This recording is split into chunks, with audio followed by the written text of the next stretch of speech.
Good morning students, welcome to my YouTube channel Uttam classes. और आज हम बात करेंगे स्फेरिकल मिरर के बारे में। इसके पहले वाले वीडियो में मैंने क्या बताया? तो इसके पहले वाले वीडियो में मैंने लाइट के बारे में बताया, रिफ्लेक्शन के बारे में बताया, रिफ्लेक्शन से रिलेटेड टर्म्स के बारे में बात किया और प्लेन मिरर के बारे में बात किया, इमेज के बारे में बात किया, प्लेन मिरर में इमेज कैसे होते हैं उसके बारे में बात किया। बट अब चूँकि ये 10th क्लास है तो 10th क्लास में प्लेन मिरर के अलावा हमें और पढ़ना है जिसको कहा जाता है स्फेरिकल मिरर। देखिए मिरर जो होता है वैसे बोल सकते हैं दो पार्ट्स में होते हैं, एक प्लेन मिरर और एक स्फेरिकल मिरर। तो प्लेन मिरर के बारे में मैंने पहले वाले वीडियो में बता दिया आपको। अब हम पढ़ेंगे स्फेरिकल मिरर। तो स्फेरिकल मिरर होता क्या है, तो मैं यहाँ पर लिख चुका हूँ, spherical mirror is the mirror whose reflecting surface is hollow sphere of glass. ठीक है ना, देखिए hollow sphere of glass. Glass देखिए जैसे ही मिरर के बारे में पढ़ेंगे तो ग्लास तो जानते हैं ग्लास ही होगा। तो ग्लास एक स्फेयर ग्लास होता है, हॉलो, हॉलो मतलब खाली, और इसी का पार्ट होता है कौन? Spherical mirror. कहने का मतलब ये हॉलो स्फेयर है। तो इसका देखिए अगर मैंने इसको देखिए पार्ट बन गया और यही जो पार्ट है ये जो बना ये जो बना यही बना मिरर। कर्व मिरर भी बोलते हैं इसको, स्फेरिकल मिरर भी बोलते हैं। ठीक है, और ये देखिए ये जो, क्योंकि ये हॉलो पार्ट है, ठीक है ना, ये किसका पार्ट है? तो स्फेयर का पार्ट है, हॉलो स्फेयर का पार्ट है। So it is the mirror. अब मिरर जब हम जान रहे हैं तो यहाँ पर देखिए दो तरह का एक मिरर बन जाएगा। एक इसका रिफ्लेक्टिंग सरफेस एरिया अंदर से हो, ठीक है ना, इसको हम क्या किए, पेंट कर दिया गया। बाकी ये रिफ्लेक्टिंग एरिया, ये है रिफ्लेक्टिंग एरिया, ठीक है ना, इसको बोलेंगे रिफ्लेक्टिंग एरिया या रिफ्लेक्टिंग पार्ट। और इसमें अगर हम अंदर से कर देते हैं इसको पेंट तो ये हो जाएगा इसका रिफ्लेक्टिंग सरफेस या एरिया, जो भी बोल दीजिए, ठीक है। तो ये था स्फेरिकल मिरर। अब हम जानेंगे स्फेरिकल मिरर दो पार्ट्स में होते हैं, ठीक है। There are 2 types of spherical mirror. मैं इसे मिटाता हूँ और यहीं पर बताता हूँ 2 टाइप्स का स्फेरिकल मिरर, ये मिरर और एक ये मिरर। इस मिरर को क्या, ठीक है ना, एक ये मिरर है जिसको हम बोलेंगे कॉन्वेक्स मिरर। क्या बोलेंगे? कॉन्वेक्स मिरर बोलेंगे इसको। और इसको क्या बोलेंगे? Concave mirror. इसको क्या बोलेंगे? Concave mirror. अब इसको डिफाइन कैसे करना है हमें? सबसे बड़ा बात यह है कि इसको डिफाइन कैसे करेंगे। तो चूंकि ये स्फेरिकल मिरर का पार्ट है, ठीक है ना, तो देखिए ये स्फेरिकल मिरर का पार्ट है, तो मैं कॉनकेव मिरर को डिफाइन कर रहा हूँ। ध्यान से देखिएगा, मैं जानबूझकर समझाने की कोशिश कर रहा हूँ। तो इसको शुरू में क्या बोलेंगे? The spherical mirror whose inward part, ये देखिए अंदरूनी पार्ट है, इनवर्ड पार्ट। तो हुज क्या बोल सकते हैं? Inward part. Whose inward part is work as reflected surface. देखिए इसका अंदरूनी, मैं यहाँ पर फिर एक बार बनाता हूँ। देखिए इस तरह से इधर से ये पेंट किया है और ये जो पार्ट है अंदरूनी पार्ट, इस तरह से ये रिफ्लेक्टेड, ये एक है। तो इसका ये वाला पार्ट जो है, ये वाला पार्ट, ये रिफ्लेक्टिंग सरफेस एरिया का काम करेगा और ये जो है ये पेंट किया हुआ रहेगा, ठीक है। लेकिन अगर इसमें बात किया जाए तो इसको भी लिखेंगे the spherical mirror whose outward part. क्या बोलेंगे? आउटवर्ड, ये बाहरी पार्ट, ये वाला, work as a reflecting surface. मतलब रिफ्लेक्शन किधर से होगा? तो इसमें इनवर्ड पार्ट से रिफ्लेक्शन होगा और इसमें आउटवर्ड पार्ट से रिफ्लेक्शन होगा। इसको बोलेंगे कॉनकेव मिरर, इसको बोलेंगे कॉन्वेक्स मिरर, ठीक है। कॉनकेव मिरर को मैंने समझा दिया, कॉन्वेक्स मिरर को समझा दिया, ओके। तो अब हम आगे इससे रिलेटेड कुछ टर्म्स को जानेंगे, लेकिन इसके पहले आप इसको थोड़ा सा बना लीजिए।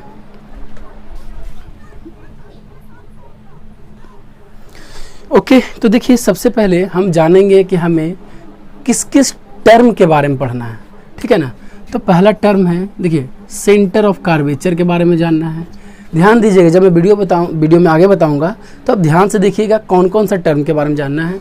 तो सेंटर ऑफ कर्वेचर के बारे में आपको नॉलेज होना चाहिए, रेडियस ऑफ कर्वेचर के बारे में नॉलेज होना चाहिए, पोल क्या है उसके बारे में आपको नॉलेज होना चाहिए, principal axis, principal focus and focal length. इतने सारे बातों को आपको इस वीडियो में जानना है। ओके, तो मैं वन बाय वन करके आपको सारे के सारे वीडियोस को मतलब कि बताता हूँ, सारे और सारे टर्म्स को। तो पहले इसको लिख लीजिए, फिर मैं आपको बताता हूँ। तो देखिए ये दोनों फिगर मैंने आपको दिखाया है। इस दोनों फिगर में मैंने टर्म के बारे में बताया। सबसे पहले मैं बता रहा हूँ सेंटर ऑफ कर्वेचर। तो सेंटर ऑफ कर्वेचर क्या होता है? The centre of curvature of A spherical mirror, ठीक है ना, is the centre of hollow sphere. देखिए ये जो मैंने बनाया है, अगर मैं इसको इसे घुमा देता हूँ, ठीक है, तो इस ये जो स्फेरिकल मिरर है इसका सेंटर यहाँ पर आएगा, ठीक है। तो ये जो सेंटर है, क्योंकि ये पूरा हॉलो स्फेयर का पार्ट है और इस हॉलो स्फेयर का जो पार्ट है, तो ये जो मैंने the centre of hollow sphere of glass on which the mirror is a part, क्योंकि ये मिरर का पार्ट है, तो ये जो सेंटर है एक स्फेयर का, इसी को क्या बोलते हैं? Centre of curvature. तो ये जो हुआ ये किसका हो गया? तो ये हो गया कॉन्वेक्स का, ठीक है। कॉनकेव में भी हम सब ऐसे करके देखेंगे तो यहाँ देखिए सेंटर आता है, तो ये कॉनकेव का हो गया सेंटर ऑफ कर्वेचर। ये किसका हो जाएगा? कॉनकेव का। तो ये है कॉन्वेक्स मिरर का, ये कॉनकेव मिरर का। ये जो सेंटर होता है, मतलब स्फेयर मतलब ये जो स्फेरिकल मिरर जिस हॉलो का पार्ट होता है, हॉलो स्फेयर का पार्ट होता है, उसका सेंटर को क्या बोलते हैं? सेंटर ऑफ कर्वेचर बोलते हैं। अब अगर हम बात करेंगे कि कॉनकेव मिरर का कहाँ होता है, तो बोलेंगे कि फ्रंट ऑफ मिरर। देखिए मिरर के फ्रंट में इसका सेंटर ऑफ कर्वेचर होता है। लेकिन अगर कॉन्वेक्स के बारे में बोलेंगे तो बोलेंगे बिहाइंड इट, इसके पीछे होता है। क्योंकि देखिए मिरर तो हम ये बोलेंगे तो इसके पीछे होगा, रिफ्लेक्टिंग सरफेस एरिया के पीछे इसका सेंटर ऑफ कर्वेचर होगा, जबकि इसमें जो रिफ्लेक्टिंग क्या होगा तो इसके फ्रंट में होगा। तो ये था सेंटर ऑफ कर्वेचर, ठीक है। अब हम आगे बात करेंगे जो था रेडियस ऑफ कर्वेचर। तो देखिए अगर मैं यहाँ पर बोल दूँ कि रेडियस ऑफ कर्वेचर होता क्या है, मैं यहीं पर आपको समझा देता हूँ। तो जो रेडियस, देखिए ये जो रेडियस है ना, यहाँ से यहाँ तक का डिस्टेंस, ये यहाँ से यहाँ तक का जो डिस्टेंस, इसी को बोलेंगे रेडियस ऑफ कर्वेचर। तो इसी में हम बता सकते हैं यहीं पर अगर आप चेंज कर देंगे, the radius of curvature of spherical mirror is the radius of the hollow sphere, ठीक है ना। ये जो रेडियस है यही इसको क्या बोलेंगे? रेडियस ऑफ कर्वेचर, ठीक है। ये हो गया रेडियस ऑफ कर्वेचर। यहाँ तक आपको समझ में आ गया? तो मैंने सेंटर ऑफ कर्वेचर बता दिया, रेडियस ऑफ कर्वेचर बता दिया। अब इसमें जानना है पोल क्या होता है, ठीक है। पोल क्या होता है? Pole the centre of spherical mirror. देखिए ये एक स्फेरिकल मिरर है, इसका ये जो सेंटर पार्ट है, ये जो सेंटर पार्ट, इसको पोल बोलेंगे। तो बोल सकते हैं the centre of spherical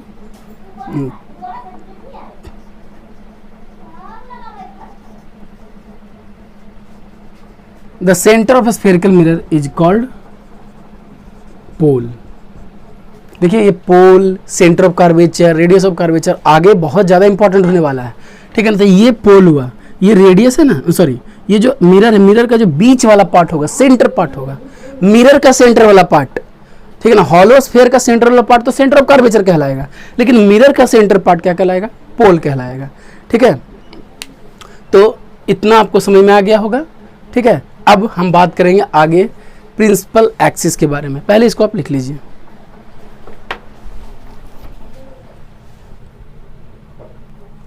okay, तो अब हम जानेंगे प्रिंसिपल एक्सिस के बारे में।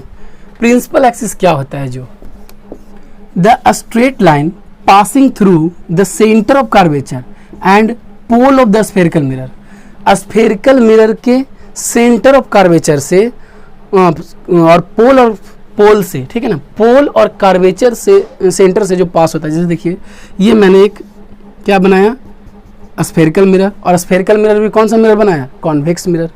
तो यहाँ पर इसका क्या होगा, सेंटर होगा, सेंटर ऑफ कर्वेचर, ठीक है ना, ये क्या होगा, सेंटर ऑफ, और ये इसका क्या होगा, पोल, ठीक है, ये इसका क्या होगा, पोल। तो सेंटर ऑफ कर्वेचर और पोल, ठीक है। एक और बना देता हूँ, ठीक है, ये कॉन्वेक्स, ये हो गया कॉन्केव और ये हो गया कॉन्वेक्स। तो इसका पोल यहाँ पर होगा और यहाँ पर सेंटर ऑफ कर्वेचर होगा, ठीक है। तो यहाँ से जो लाइन पास करेगा, ये जो लाइन पास करने वाला देखिए, ये तो रेडियस हो गया, और ये जो लेगा इसको क्या बोलेंगे, तो इसको बोलेंगे प्रिंसिपल एक्सिस, ओके, इसको बोलेंगे प्रिंसिपल एक्सिस। अब देखिए यहाँ पर भी है सेंटर ऑफ कर्वेचर, ये सेंटर ऑफ कर्वेचर, ये पोल, तो इन दोनों के बीच का जो लाइन पास होगा ये क्या होगा, ये भी प्रिंसिपल एक्सिस होगा, ठीक है ना, ये होगा प्रिंसिपल एक्सिस। तो ये है कॉन्वेक्स मिरर का प्रिंसिपल एक्सिस और ये है कॉनकेव मिरर का प्रिंसिपल एक्सिस, ठीक है। अब हम आगे जो जानेंगे वो बात करेंगे प्रिंसिपल फोकस के बारे में, ये क्या होता है और फोकल लेंथ क्या होता है, लेकिन उसके पहले इसको देख लीजिए।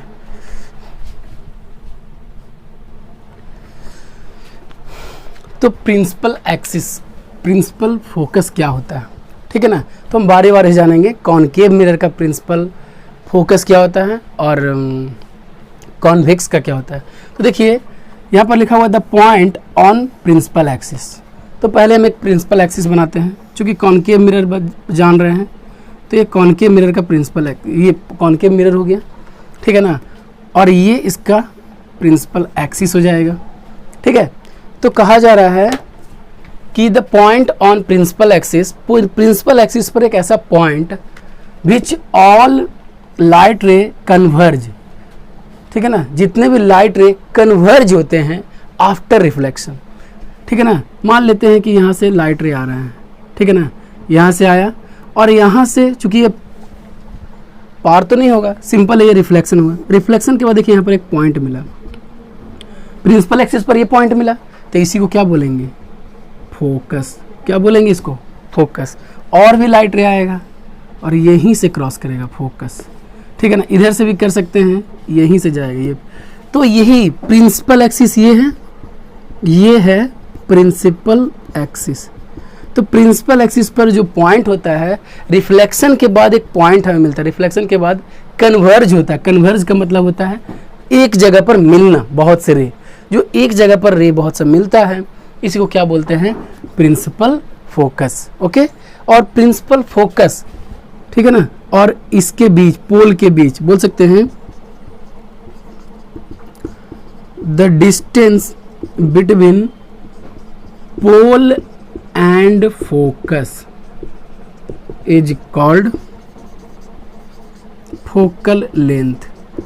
डिस्टेंस बोलिए या फिर लेंथ बोलिए, दोनों के बीच का ये जो डिस्टेंस है, यही क्या है, ये वाला जो डिस्टेंस है, इसको क्या बोलेंगे, फोकल लेंथ, ठीक है। तो देखिए ये कॉनकेव मिरर का हो गया, ठीक है। अब हम बात करेंगे कॉन्वेक्स मिरर का, ठीक है। तो कॉन्वेक्स मिरर का क्या होगा, देखते हैं। देखिए यहाँ पर लिखा हुआ है, मैं बात कर रहा हूँ ये कॉनकेव मिरर का, ठीक, कॉन्वेक्स मिरर का वही बात है, सिर्फ इसमें जो चेंज होगा अपीयर टू डाइवर्ज। उसमें था कन्वर्ज होता है, लेकिन इसमें होगा कि आपको डाइवर्ज होते हुए मालूम पड़ता है। जैसे मैंने ये बनाया, क्या बताया, ये बनाया मैंने convex lens, convex mirror, sorry, क्या बनाया, कॉन्वेक्स मिरर। और कॉन्वेक्स मिरर में क्या होगा, तो ये है प्रिंसिपल एक्सिस, प्रिंसिपल एक्सिस पर ही वो पॉइंट मिलेगा। तो जब लाइट रे यहाँ पर आता है, पैरेलल आएगा प्रिंसिपल एक्सिस के, तो देखिए यहाँ पर ये चला जाता है डाइवर। लेकिन अगर हम इसको अपीयर टू ये मीट होता है, तो ये होगा उसका फोकस, ठीक है, मिलता हुआ मालूम पड़ता है, हमें डॉट लाइन से मिलाना पड़ता है। अगर यहाँ से आएगा तो यहाँ चला जाएगा, लेकिन इसको डॉट लाइन से मिलाएंगे तो ये जो पॉइंट मिला, यही क्या है, इसी को कहेंगे फोकस, ठीक, ओके, फोकस। और यहाँ से यहाँ का डिस्टेंस को क्या बोलेंगे, फोकल लेंथ। ठीक है, तो ये फिर वही बात है कि कॉनकेव मिरर में फोकस कहाँ होता है। तो कॉनकेव मिरर में मैंने आपको बताया था कि फोकस जो होता है, देखिए कॉनकेव मिरर में जो फोकस होता है वो फ्रंट ऑफ द मिरर होता है। ठीक है ना, ये ना था कॉनकेव मिरर, ये था कॉनकेव मिरर। तो इसका जो फोकस यह तो फ्रंट में होता है और इसका जो फोकस होता है वो बैक साइड में होता है, बिहाइंड द मिरर होता है। तो ये था फोकस, फोकल लेंथ। ठीक है, अब बस कुछ चीज़ और जानना है जो मैं ये आपको बताया प्रिंसिपल फोकस। अब इसके बारे में थोड़ा सा और जानना है जो मैं आपको बताता हूँ। ठीक है, ये आपने देख लिया। और अब लास्ट जो मैं आपको बताने जा रहा हूँ वो है, एक दो टर्म और है, एक बोलते हैं अपार्चर। ठीक है ना, ये मिरर है। ठीक है, और ये भी मिरर है। तो इस मिरर का ये जो पूरा होल पार्ट है, ये पूरा जहाँ पर से रिफ्लेक्शन होता है, इसी को क्या बोलते हैं, aperture. The portion from which reflection take place, वो पूरा पोर्शन जहाँ पर रिफ्लेक्शन होता है उसको बोलते हैं अपार्चर। ठीक है, एंड अपार्चर देख लीजिएगा, बहुत ही छोटा सा टर्म है। एंड लास्ट है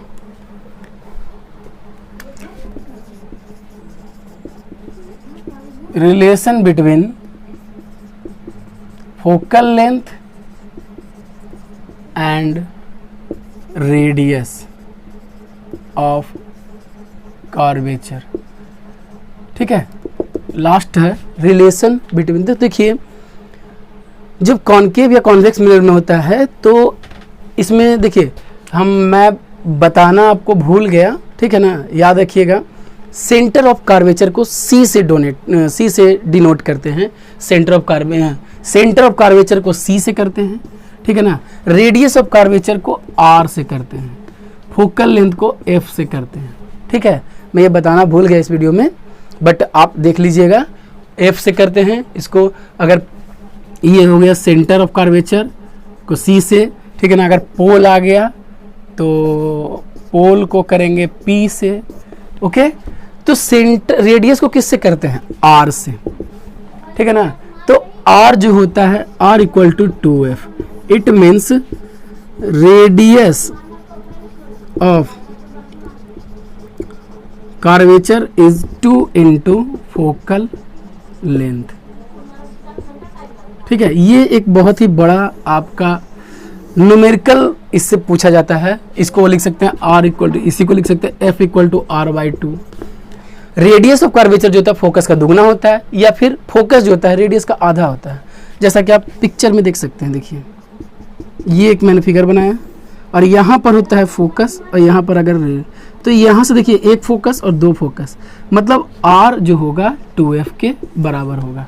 और ये बताना इसलिए ज़रूरी है, आप बोल सकते हैं radius is 2 times of focus, focal length, या फिर फोकल लेंथ जो होता है वो half of the radius of curvature. तो ये था कुछ इंपॉर्टेंट टर्म्स, और इससे आपको न्यूमेरिकल्स बहुत पूछे जाते हैं। आपको फोकल लेंथ दे देगा 4 सेंटीमीटर और बोलेगा रेडियस निकालिए, 8 कर देंगे। अगर फोकल लेंथ बोलेगा 10 सेंटीमीटर, रेडियस पूछेगा 20 कर देंगे। और कभी कभी रेडियस दे देगा 10 सेंटीमीटर तो फोकस 5 हो जाएगा, रेडियस दे देगा 8 सेंटीमीटर, फोकस हाफ हो जाएगा। मतलब यही बस एक छोटा सा एग्जाम, मतलब कि क्वेश्चन पूछता है न्यूमेरिकल, फिर भी आपको 2 मार्क्स के लिए पूछ ही देता है। तो ये था रिलेशन। ठीक है ना, तो हमेशा याद रखिएगा, जो focal length of spherical mirror of convex mirror और concave mirror is equal to the half of the radius. That's आज के लिए मैं इतना ही बता सकता हूँ, क्योंकि मैंने सारा टर्म के लिए वीडियो बनाया था कि बच्चों को पूरा टर्म समझ में आ जाना चाहिए। तो अगर समझ में आया होगा तो लाइक ज़रूर कीजिएगा, और अगर आपने सब्सक्राइब नहीं किया तो सब्सक्राइब भी कर लीजिए, क्योंकि मैं लगातार रिफ्लेक्शन का वीडियो आपको दूंगा। हर टॉपिक का मैं लगातार वीडियो बनाता हूँ ताकि आपका सिलेबस कंप्लीट हो। और लास्टली, अगर आपको समझ में आए तो कमेंट ज़रूर कीजिएगा। सो आज के लिए thanks and have a nice day.